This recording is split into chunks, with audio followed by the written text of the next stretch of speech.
Tomorrow, there's a naval exercise that's going to start in kind of my old neighborhood when I was a kid, or a young man, a young naval officer. The North Arabian Sea, Northern Indian Ocean, Gulf of Oman. You're going to have the Chinese Communist Party Navy, the Russian Navy, and guess what? The Persian Navy, all working together on joint exercises.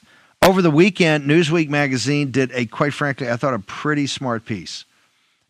Drudge picked it up as the Mac Daddy, if we can put the Mac Daddy up for a second, about the Caribbean, something we've had people on here for years. The Committee on the Present Danger of China, our naval experts, Captain Fennell, of course, Frank Gaffney and the team. Look at that right there.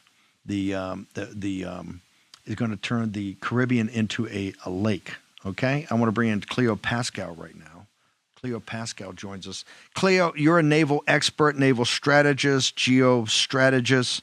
You talk a lot about Pacific, but I want to take you to the Caribbean and then back through the Panama Canal. What is our risk here? This is why President Trump, on his idea of hemispheric defense, is maniacally focused on the Panama Canal. Was Secretary of State Rubio didn't go to London, didn't go to Berlin, didn't go to Paris or Rome or Geneva or to Moscow or Beijing. He went to Panama to check out that canal, and we know that Larry Fink and his team at BlackRock ended up buying it from Hutchison Whampoa, at least the operation of the canal itself. Now, hey, is that great? It's not the greatest, but at least it's marginally better than having the Chinese Communist Party controlled through Hutchison Whampoa.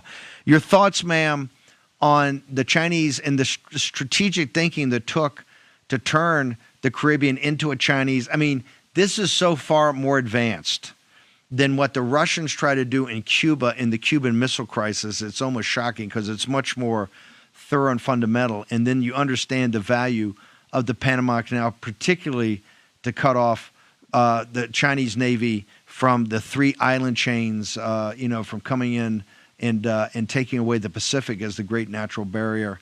Cleo Paskal, the floor is yours. Thank you. Yeah. So one of the things that you see, the way that they get in is through this commercial front, right? So they say we're here for economic development. A lot of these places really do need economic development, but it always has this strategic element to it.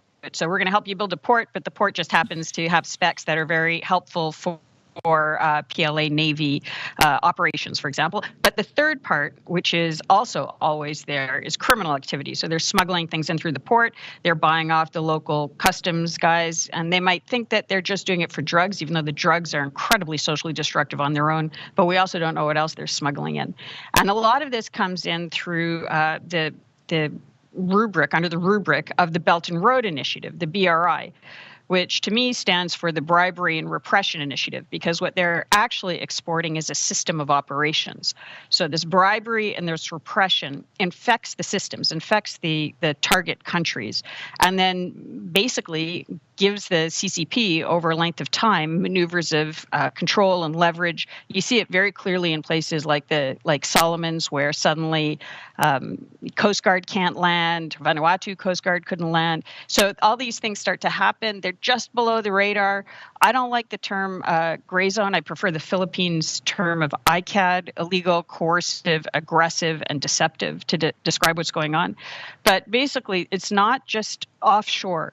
It is getting right into the mechanisms of state and using bribery and repression to distort the society and make it very difficult for others to operate there, and for local honest people to be able to fight for their own sovereignty. Sign up for free and be part of the movement. It isn't just an app. It isn't just a social media platform. It's a community. Download Get It right now.